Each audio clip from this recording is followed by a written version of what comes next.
నమస్కారం. ఘంటారావానికి స్వాగతం. ముందుగా ప్రధాన అంశాలు. బీపీసీఎల్ రీఫైనరీ శంకుస్థాపనకు రండి. పెట్రోలియం శాఖ మంత్రి పురికి సీఎం చంద్రబాబు ఆహ్వానం.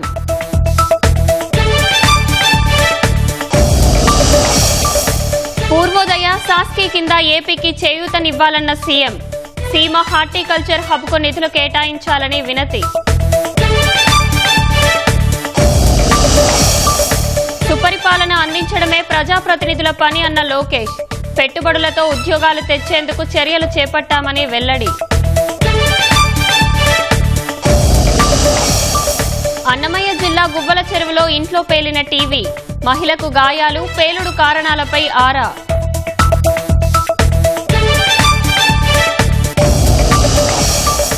మమైన్ సింగ్ నగరంలో మూక హత్యను ఖండించిన బంగ్లాదేశ్ ప్రభుత్వం. ప్రజలు సంయమనం పాటించాలని నిర్దేశం.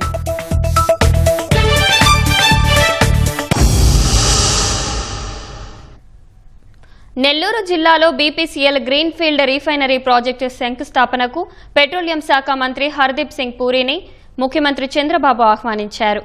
ఢిల్లీ పర్యటనలో ఉన్న సీఎం చంద్రబాబు హర్దీప్ సింగ్ ను కలిశారు.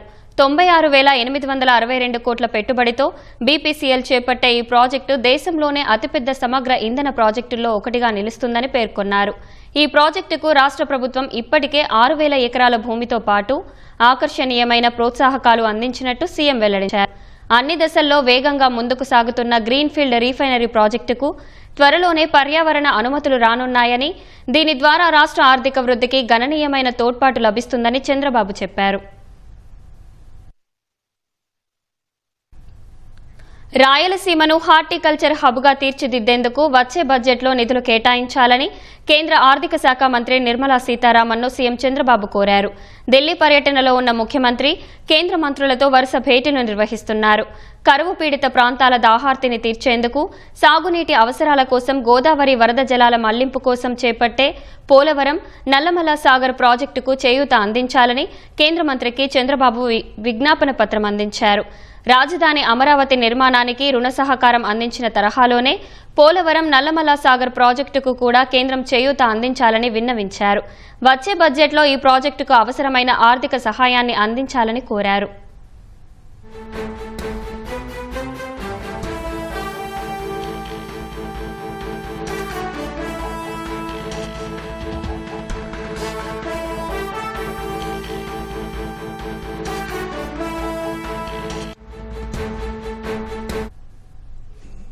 పూర్వోదయ, సాస్కీ పథకాల ద్వారా రాష్ట్రానికి చేయూత ఇవ్వాలని కేంద్ర మంత్రి నిర్మలమ్మకు ముఖ్యమంత్రి చంద్రబాబు విజ్ఞప్తి చేశారు. పూర్వోదయ పథకంతో తూర్పు ప్రాంత రాష్ట్రాల సమగ్ర అభివృద్ధికి గ్రోత్ ఇంజన్గా ఏపీ నిలుస్తోందన్నారు. విద్య, నైపుణ్య కల్పన, వ్యవసాయం, ఎంఎస్ఎంఈ, హౌసింగ్, రహదారులు, సాగునీటి ప్రాజెక్టుల లాంటి కీలకమైన రంగాల్లో పూర్వోదయ నిధులు అందించి ఏపీ అభివృద్ధికి సహకరించాలని కేంద్ర మంత్రిని సీఎం కోరారు. సాస్కీ పథకం కింద రెండో విడతలో 10,054 కోట్ల నిధులు మంజూరు చేయాలని కేంద్ర మంత్రిని ముఖ్యమంత్రి చంద్రబాబు కోరారు. విశాఖలో యూనిటీ మాల్ నిర్మాణం, అఖండ గోదావరి కింద చేపట్టిన హ్యావ్లాక్ బ్రిడ్జి పునర్నిర్మాణ పనులకు నిధులివ్వాలని విన్నవించారు. గండికోట పర్యాటక ప్రాజెక్టుతో పాటు రాష్ట్రంలో 3 వర్కింగ్ ఉమెన్ హాస్టళ్ల నిర్మాణాల పూర్తికి నిధులివ్వాలని సీఎం కోరారు. విద్యార్థులకు ఏఐ టూల్స్ ఉచితంగా అందించేందుకు కృషి చేస్తానని ఐటీ శాఖ మంత్రి లోకేష్ హామీ ఇచ్చారు. రాజమహేంద్రవరం ప్రభుత్వ ఆర్ట్స్ కాలేజీలో నూతన భవనాలను ప్రారంభించిన లోకేష్ విద్యార్థులతో ముఖాముఖి నిర్వహించారు. పిల్లలు సరదాగా అడిగిన ప్రశ్నలకు లోకేష్ ఆసక్తికర సమాధానాలిచ్చారు. మిమ్మల్ని ఒక క్వశ్చన్ అడదాం అనుకుంటున్నాను, మీరేమనుకోకూడదు. మీరు ఇదివరకు కొంచెం లావుగా ఉండేవారు, అలాగే మిమ్మల్ని చాలా మంది ట్రోల్స్ కూడా చేశారు. ఇప్పుడు మీరు చాలా ఫిట్ అండ్ యంగ్ గా ఉన్నారు, అది వేరే విషయం. అంటే జనరల్ గా ట్రోలింగ్ చేసినప్పుడు డిప్రెషన్, రన్నింగ్ రేస్ మన ఇద్దరి మధ్యలో అలా ఏం లేదు. చెప్పమ్మా. అంటే జనరల్ గా ట్రోలింగ్ చేసేటప్పుడు డిప్రెస్ ఫీల్ అవుతారు కదా సార్, మీరు ఎప్పుడైనా సాడ్ ఫీల్ అయ్యారా? ఒకవేళ సాడ్ ఫీల్ అయి ఉంటే మిమ్మల్ని మీరు ఎలా మోటివేట్ చేసుకున్నారు? అలాగే మీ డైట్ సీక్రెట్ చెప్తారా మాకు? అమ్మా, మీ డైట్ సీక్రెట్. నా డైట్ సీక్రెట్ చెప్తే ఇక్కడ అందరూ మళ్ళీ ఇబ్బంది పడతారు. I always took those trolls as a challenge. I knew what I was. I knew I was capable. I knew I can achieve what I wanted to achieve. So నేను ఎప్పుడు భయపడలా. Number 1. Second, ఈ మధ్యన intermittent fasting పాటిస్తున్నా. So I'm on a single meal. అందరూ పాటించాలనుకోదు, అది correct కాకపోవచ్చు మీకు. నా బాడీ టైప్ కి నేను డైటీషియన్ తో చెక్ చేసుకుని నేను చేస్తున్నా. మీకు ఇక్కడ 3 meals అవసరం నేను అనుకుంటున్నా. మీ కాలేజ్ లో జాయిన్ అవ్వగానే ఫస్ట్ మాకు ఇచ్చేది జీమెయిల్ ఇస్తారు @JCRJY అని. అలా by any chance next year కి ఏ టూల్స్ ఏమన్నా స్టూడెంట్స్ కి యూస్ఫుల్ గా ఫ్రీగా ఇవ్వగలరా? 100% ఇచ్చే బాధ్యత నేను తీసుకుంటా. It is a very good suggestion. Thank you. ఎందుకంటే Google is coming to Visakhapatnam. అవును సార్. కొంచెం patriotic feeling తో I'm saying I will use Gemini, and Gemini has improved. It's actually quite nice. So I'll talk to the Gemini team. తప్పనిసరిగా students అందరికి free of cost Gemini అందించే బాధ్యత మేము తీసుకుంటాం. Sir, మీకు అమ్మ అంటే చాలా ఇష్టమని తెలుసు. అమ్మ కొట్టిన మొదటి దెబ్బ ఎప్పుడు, ఎందుకు, లేదా అలాంటి అనుభవం ఏమైనా ఉంటే చెప్పండి సార్. నేను ఈ రోజు ఈ స్థాయికి వచ్చానంటే దానికి కారణం నా తల్లి. చిన్నప్పుడు తప్పు చేస్తే 2 కొట్టేది, గట్టిగానే కొట్టేది, దాంట్లో ఎలాంటి డౌట్ లేదు. ఎందుకంటే డిసిప్లిన్ అమ్మ దగ్గర నేర్చుకున్నాను. కొన్నిసార్లు కోపం ఉంటుంది అమ్మకి, గట్టిగా 2 తిడతారు, మన మంచిగా చెప్పారు అనుకోవాలి. మంగళగిరి క్యాంపు కార్యాలయంలో జనసేన ఎమ్మెల్యేలతో ఉప ముఖ్యమంత్రి పవన్ కళ్యాణ్ సమావేశమయ్యారు. ఇటీవల పోలవరం ఎమ్మెల్యే చిర్రి బాలరాజుతో భేటీ అయిన పవన్ ఇవాళ 9 మంది జనసేన ఎమ్మెల్యేలను విడివిడిగా కలిశారు. అవనిగడ్డ ఎమ్మెల్యే మండలి బుద్ధప్రసాద్తో మొదటగా పవన్ భేటీ అయ్యారు.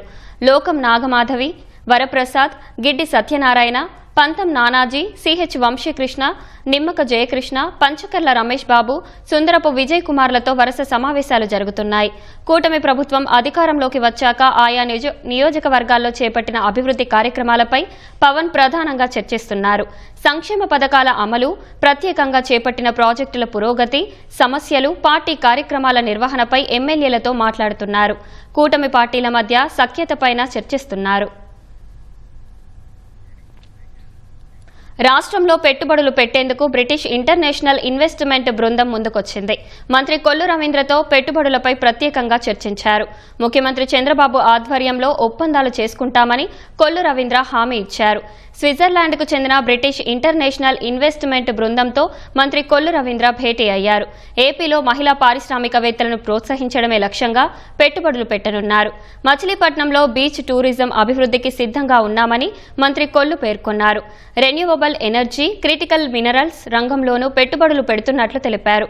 మత్స్య రంగంలో విలువ ఆధారిత పరిశ్రమలను ప్రోత్సహించాలని, ఫిషరీస్ యూనివర్సిటీ ఆధ్వర్యంలో యువతకు శిక్షణ అందించాలని మంత్రి కోరారు. కోస్టల్ టూరిజం, సోలార్, ఉప్పు నీటి నుంచి మంచినీరు తయారీపై కేస్ స్టడీ సిద్ధం చేయాలన్నారు. పీపీపీ విధానంపై కోటి సంతకాల పేరుతో వైసీపీ నేతలు కొత్త డ్రామాకు తెరలేపారని మంత్రి అచ్చెన్నాయుడు ధ్వజమెత్తారు. పీపీపీ మోడల్ 25 ఏళ్ల క్రితం వచ్చిందని, దీనివల్ల ఆర్థిక పరిస్థితి మెరుగుపడి రాష్ట్రాలన్నీ అభివృద్ధి చెందాయన్నారు. పీపీపీ విధానం ద్వారా పేద ప్రజలకు మేలు చేస్తుంటే జగన్ చూసి ఓర్వలేకపోతున్నారని మండిపడ్డారు. ఎవరెన్ని విమర్శలు చేసినా ఏడాదిన్నరలోపు 4 వైద్య కళాశాలలు పూర్తి చేసి జాతికి అంకితం చేస్తామన్నారు. మెడికల్ కాలేజు ఏదైతే పీపీపీ మోడల్లో ఇచ్చామో దీన్ని చంద్రబాబు నాయుడు గారు ప్రైవేట్కి అమ్మేస్తున్నారు. దీనివల్ల ప్రజలకి నష్టం జరుగుతుందని పిచ్చెక్కి మాట్లాడుతున్నారు. నేను వాళ్ళందరికీ అడుగుతున్నాను, పీపీపీ మోడల్ అనేది ఈరోజు నిన్నో వచ్చింది కాదు, 25 సంవత్సరాల ముందు ఈ కార్యక్రమం వచ్చింది. ఆ రోజు పీపీపీ మోడల్ రావటం వల్లే మనకి నేషనల్ హైవేస్ అన్నీ వచ్చాయి, మనకి ఎయిర్పోర్ట్స్ అన్నీ వచ్చాయి, మనకు పోర్ట్స్ అన్నీ వచ్చాయి. దీనివల్ల ఆర్థిక పరిస్థితి బాగుపడింది. ఈరోజు రాష్ట్రాలన్నీ అభివృద్ధి చెందాయి. ఈరోజు పీపీపీ మోడల్లో మెడికల్ కాలేజీలు తీసుకొచ్చి పేదవాడికి మేలు చేస్తుంటే చూడలేక నిన్న ఒక మాటలు మాట్లాడారు. ఎవరైనా సరే ఈ కాలేజీలు తీసుకుంటే నేను అధికారంలోకి వస్తే 2 మాసాల్లో అరెస్ట్ చేస్తాను అని ఓకతంపుడు మాటలకి ఎప్పుడూ భయపడవలసిన అవసరం లేదు. నేను ఆ పార్టీ గురించి ఎక్కువ మాట్లాడు. అది ఒక ఫేక్ పార్టీ. ఫేక్ కోటి సంతకాలని పేరుతో ఒక పెద్ద కొత్త డ్రామాకి తరలించింది. ఈరోజు మీ నాన్నగారు ఈ రాష్ట్రానికి ముఖ్యమంత్రి ఉన్నప్పుడు ఆరోగ్యశ్రీ అని తెచ్చారు, 108 అని తెచ్చారు. అది ఎందుకు మీరు ఆ రోజు పీపీపీ మోడల్లో ప్రైవేట్కి ఇచ్చారని చెప్పి నేను అడుగుతున్నాను. ఎన్ని విమర్శలు ఎవరు చేసినా సరే ఇంకొక సంవత్సరంన్నరలోనే 4 కాలేజీలు పూర్తి చేసి ఈ రాష్ట్ర ప్రజలకి జాతికి అంకితం చేస్తాం. పీపీపీ మోడల్లో వైద్య కళాశాలల నిర్మాణాన్ని వ్యతిరేకిస్తూ జగన్ గవర్నర్ను కలవడంపై టీడీపీ రాష్ట్ర అధ్యక్షుడు పల్లా శ్రీనివాస్ మండిపడ్డారు. పీపీపీపై జగన్ ప్రజల్లో అపోహలు సృష్టిస్తున్నారని ఆగ్రహం వ్యక్తం చేశారు. ఈ ప్రైవేట్ పబ్లిక్ పార్ట్నర్షిప్ మీద మెడికల్ కాలేజీలకు వెళ్తామంటే ఆయన అరెస్ట్ చేయాలంటున్నారు. ఏదైతే వాళ్ళు చాలా గొప్పగా వాళ్ళ తండ్రి గారు పెట్టారని ఆరోగ్యశ్రీ చెప్తున్నారో, మరి ఆ రోజు ఎందుకు ప్రైవేట్ కాలేజీలో ప్రైవేట్ హాస్పిటల్లో ట్రీట్మెంట్ చెప్పారు? ఆ రోజే గవర్నమెంట్ హాస్పిటల్లోనే అన్ని ట్రీట్మెంట్లు అందాలని చెప్పొచ్చు కదా. జగన్మోహన్ రెడ్డి గారి విషయాల్లో 2 విషయాలు మీరు గమనించాలి. లాస్ట్ టైం వఫ్స్ బిల్లో కూడా ఇక్కడ వచ్చి వఫ్స్ బిల్కి వ్యతిరేకమైన స్టేట్లో చెప్తారు, కేంద్రంలో వచ్చి వఫ్స్ బిల్కి సహకారం అందిస్తారు. అలాగే ఇక్కడ కూడా ఇక్కడ పీపీపీ వ్యతిరేకం అంటున్నారు, కేంద్రంలో వచ్చి వాళ్ళు సహకారం అందిస్తున్నారు. సో ఇలాంటి ద్వంద్వ వైఖరులు మానుకోవాలి. ఈ రాష్ట్రానికి సంపద సృష్టించాలంటే పెట్టుబడులు రావాలని ఆలోచన చేసి ముందుకు వస్తుంటే వాళ్ళని ఇలా భయాందోళనకు గురి చేయడం మంచి పద్ధతి కాదు. గత 5 సంవత్సరాలుగా కూడా వీళ్ళు ఈ ఒక్క ఇన్వెస్టర్ని కూడా ఉంచలే. మహిళల భద్రత, భరోసాలకు వన్ స్టాప్ సెంటర్లు ఎంతో ఉపకరిస్తున్నాయని రాష్ట్ర మహిళా కమిషన్ చైర్పర్సన్ రాయపాటి శైలజ అన్నారు. ఒంగోలులోని ప్రభుత్వ సర్వజన ఆసుపత్రిలో నిర్వహిస్తున్న వన్ స్టాప్ సెంటర్లోని సఖీ భవనాన్ని ప్రారంభించారు. ఓఎస్సీ భవన కార్యకలాపాలను పరిశీలించారు. అనంతరం నర్సింగ్ హాస్టల్లో నిర్వహించిన సెమీ క్రిస్టమస్ సంక్రాంతి వేడుకల్లో పాల్గొన్నారు. బాలసదన్కు వెళ్లి బాలికల సమస్యలను అడిగి తెలుసుకున్నారు.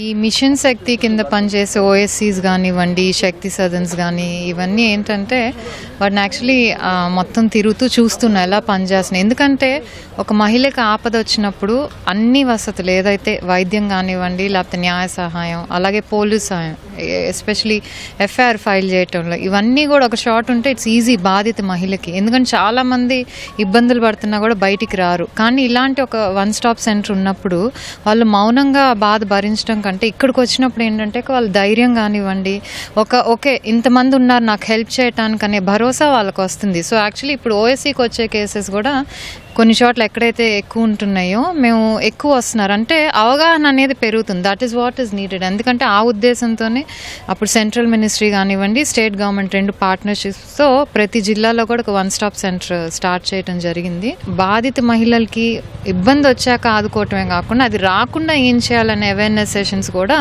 ఇక్కడున్న విమెన్ అండ్ చైల్డ్ డిపార్ట్మెంట్ కానివ్వండి, ఓఎస్సీ స్టాఫ్ కానీ ప్రతి చోట తీసుకున్నారు.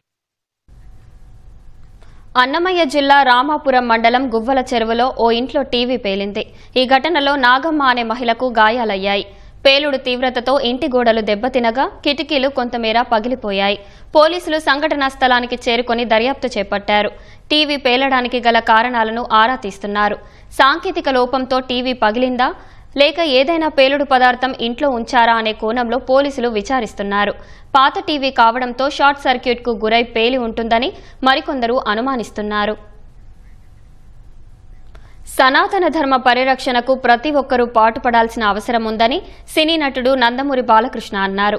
అఖండ 2 సినిమా ప్రచారంలో భాగంగా కాశీ విశ్వేశ్వరుడిని దర్శించుకున్న బాలయ్యతో ఈటీవీ భారత్ ముఖాముఖి. तेलुगु फिल्म सुपरस्टार नंदमुरी बालकृष्ण वाराणसी पहुंचे हैं। काशी विश्वनाथ मंदिर में दर्शन पूजन के बाद उन्होंने लोगों से मुलाकात भी की।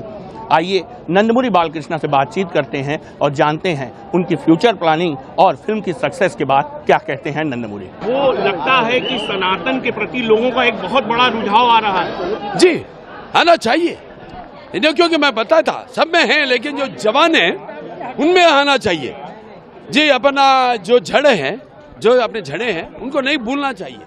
वो अपना देश का एक ये था, अपना सनातन हिंदू धर्म का एक उसका जो है वो उसका प्रभाव सब पे भी होना चाहिए। इसीलिए हमने फिल्म बनाया और उसका आज केवल जवान नहीं, सब भाषा ये सब, और जवान बूढ़े हो या गरीब हो या अमीर हो या कौन सा भी भाषा के लोग हैं तो सब भी बहुत प्रशंसा के बारिश का।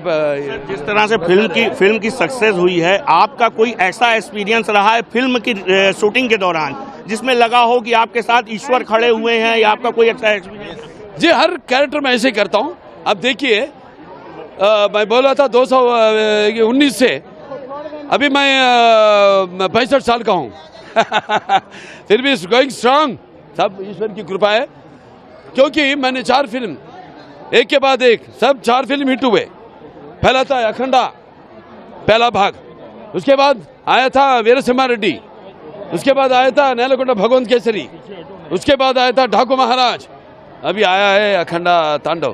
तो हर कैरेक्टर मैं बोल रहा हूँ अच्छा ठीक है, मैं कुछ पैन इंडिया आर्टिस्ट बनने का मुझे कुछ कोई ख्वाहिश नहीं है, लेकिन ये OTT के जरिए ये सब फिल्म सबके घरों तक पहुंची है। अभी यही चाहता हूं ईश्वर की कृपा से कि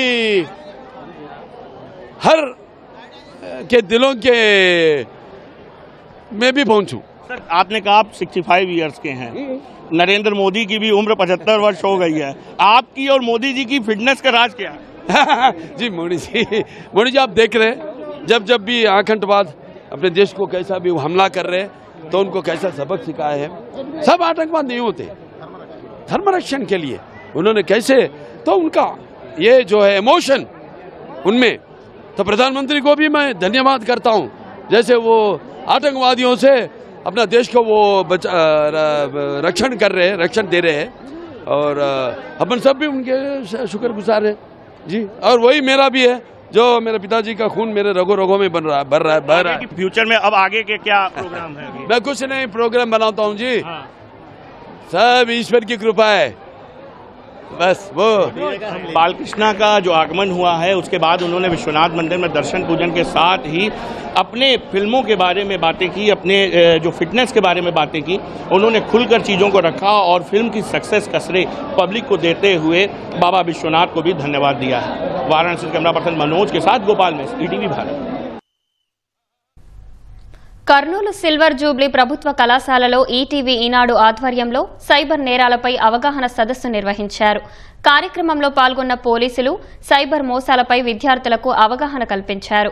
మాదక ద్రవ్యాలకు దూరంగా ఉండాలన్నారు. లోన్ యాప్లలో రుణాలు తీసుకోవద్దని, ఏపీకే ఫైల్స్ ఓపెన్ చేయకూడదని విద్యార్థులను సూచించారు.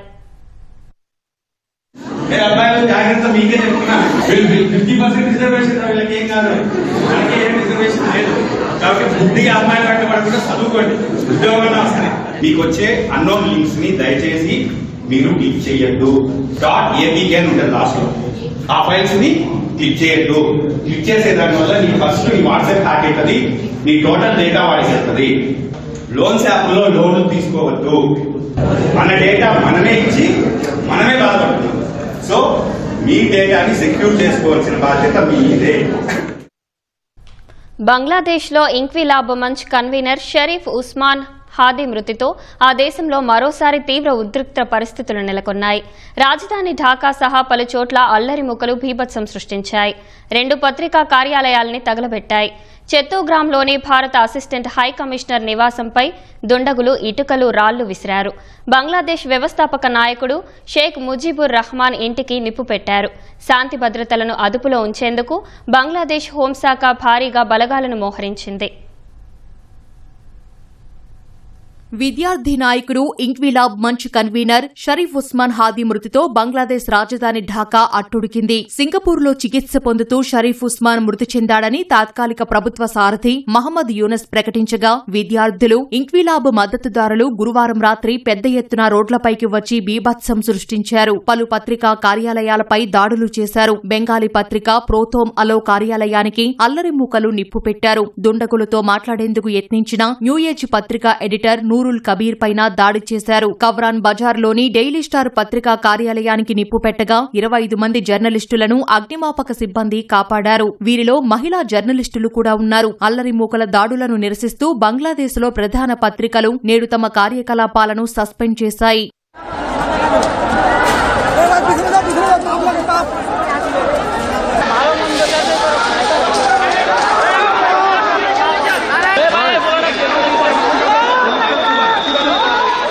బంగ్లాదేశ్ వ్యవస్థాపక అధ్యక్షుడు షేక్ ముజిబుర్ రెహమాన్ ఇంటికి ఆందోళనకారులు నిప్పు పెట్టారు. ఇంటి ఆవరణలో వస్తువులను ధ్వంసం చేశారు. చారిత్రక సాంస్కృతిక సంస్థ ఛాయానట్ ప్రాంగణాన్ని ధ్వంసం చేసి నిప్పంటించారు. చత్తోగ్రామ్లోని భారత అసిస్టెంట్ హైకమిషనర్ నివాసం పైన ఇటుకలు రాళ్లు విసిరారు. దీంతో పోలీసులు బాష్పవాయువు లాఠీ చార్జ్ చేసి ఆందోళనకారులను చెదరగొట్టారు. 12 మందిని అదుపులోకి తీసుకున్నారు. భారత అసిస్టెంట్ హైకమిషనర్ సురక్షితంగా ఉన్నారని అక్కడి అధికారులు తెలిపారు. ఆందోళనకారులు పలుచోట్ల భారత్కు వ్యతిరేకంగా నినాదాలు చేశారు. షరీఫ్ ఉస్మాన్ బిన్ హాదీపై దాడి చేసిన దుండగులు భారత్కు పారిపోయి అక్కడ తలదాచుకుంటున్నారని ఆరోపించారు. వారిని బంగ్లాదేశ్కు తీసుకొచ్చే వరకు ఢాకాలోని భారత హైకమిషనర్ కార్యాలయాన్ని మూసివేయాలని డిమాండ్ చేశారు.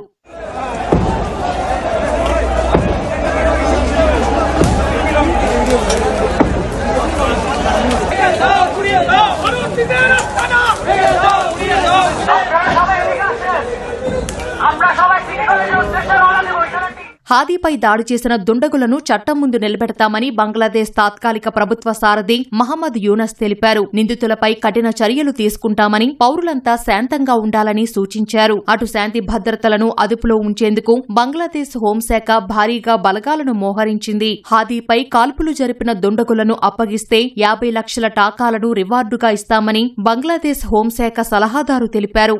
గతేడాది జులైలో మాజీ ప్రధాని షేక్ హసీనాకు వ్యతిరేకంగా జరిగిన తిరుగుబాటులో ఉస్మాన్ హాదీ కీలక పాత్ర పోషించాడు. ఆ ఉద్యమం నుంచి పుట్టుకొచ్చిన ఇంక్విలాబ్ మంచ్ పార్టీలో కన్వీనర్ గా కీలక బాధ్యతలు చేపట్టాడు. యూనస్ నేతృత్వంలోని తాత్కాలిక ప్రభుత్వం ఇంక్విలాబ్ మంచ్ను రాజకీయ పార్టీగా గుర్తించలేదు. ఆ పార్టీ వచ్చే ఏడాది జరిగే జాతీయ ఎన్నికల్లో పోటీ చేయకుండా నిషేధం విధించింది. ఫలితంగా ఉస్మాన్ హాదీ స్వతంత్ర అభ్యర్థిగా పోటీకి సిద్దమయ్యాడు. ఢాకా 8 నియోజకవర్గం నుంచి బరిలోకి దిగి హాదీ ఈ నెల 12న ఆటోలో వెళ్తుండగా గుర్తు తెలియని వ్యక్తులు బైక్పై వచ్చి అతి సమీపం నుంచి కాల్పులు జరిపారు. ఈ ఘటనలో తీవ్రంగా గాయపడిన హాదీని ఢాకా మెడికల్ కాలేజీ ఆసుపత్రికి తరలించారు. పరిస్థితి విషమించడంతో గత శనివారం మెరుగైన వైద్యం కోసం సింగపూర్ తీసుకెళ్లారు. అక్కడ చికిత్స పొందుతూ అతడు గురువారం ప్రాణాలు విడిచాడు. తూటా గాయం కారణంగా హాదీ మెదడుకు తీవ్ర గాయమైందని వైద్యులు వెల్లడించారు.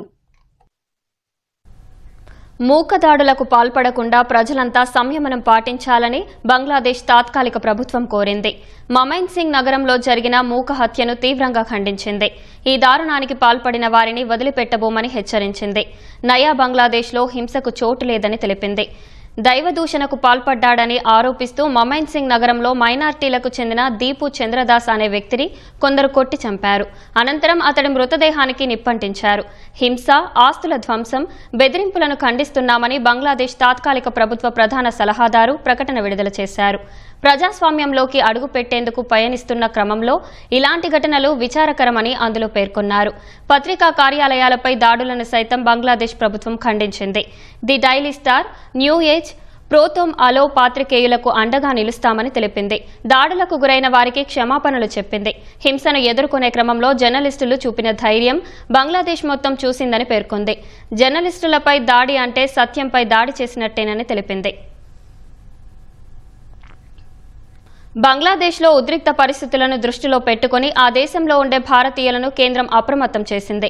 బంగ్లాదేశ్లో ఉన్న భారతీయులు పూర్తి అప్రమత్తంగా ఉండాలని బంగ్లాదేశ్లోని భారత హైకమిషన్ హెచ్చరించింది. అనవసర ప్రయాణాలు చేయొద్దని, అత్యవసరమైతే తప్ప బయటకు రావద్దని సూచించింది. ఏదైనా అత్యవసరమైతే సాయం కోసం హైకమిషన్, అసిస్టెంట్ హైకమిషన్ కార్యాలయాలను సంప్రదించాలని భారత దౌత్యాధికారులు తమ అడ్వైజరీలో పేర్కొన్నారు. ఆన్లైన్ బెట్టింగ్ యాప్ల ప్రమోషన్కు సంబంధించి మనీ లాండరింగ్ కేసులో కీలక పరిణామం చోటు చేసుకుంది. మాజీ క్రికెటర్లు యువరాజ్ సింగ్, రాబిన్ ఊతప్ప ఆస్తులను ఎన్ఫోర్స్మెంట్ డైరెక్టరేట్ ఈడీ అటాచ్ చేసినట్లు తెలుస్తోంది. వీరితో పాటు నటులు సోనూ సూద్, నేహా శర్మ, బెంగాలీ నటుడు అంకుష్ హజ్రా ఆస్తులను కూడా అటాచ్ చేసినట్లు సంబంధిత వర్గాలు వెల్లడించాయి. టీఎంసీ మాజీ ఎంపీ మిమి చక్రవర్తి, నటి ఊర్వశి రౌతెలా తల్లి మీరా రౌతెలా ఆస్తులను కూడా అటాచ్ చేసినట్లు పేర్కొన్నాయి. యువరాజ్కు చెందిన 2.5 కోట్ల విలువైన ఆస్తులు, రౌతెలా తల్లికి చెందిన 2 కోట్ల 2 లక్షల విలువైన ఆస్తులు, నేహా శర్మకు చెందిన 1,26,00,000, సోనూ సూద్కు చెందిన 1 కోటి విలువైన ఆస్తులు, మిమి చక్రవర్తికి చెందిన 59 లక్షల విలువైన ఆస్తిని ఈడీ అటాచ్ చేసింది. ఇప్పటికే ఈ కేసులో మాజీ క్రికెటర్లు సురేష్ రైనా, శిఖర్ ధావన్ కు చెందిన 11.14 కోట్ల రూపాయల విలువైన ఆస్తులను ఈడీ అటాచ్ చేసింది. శబరిమల అయ్యప్ప దేవాలయం బంగారం చోరీ కేసులో కీలక పరిణామం చోటు చేసుకుంది. ఈ వ్యవహారంలో పూర్తి స్థాయి దర్యాప్తు చేసేందుకు ఎన్ఫోర్స్మెంట్ డైరెక్టరేట్ ఈడీకి కొల్లం విజిలెన్స్ కోర్టు అనుమతిచ్చింది.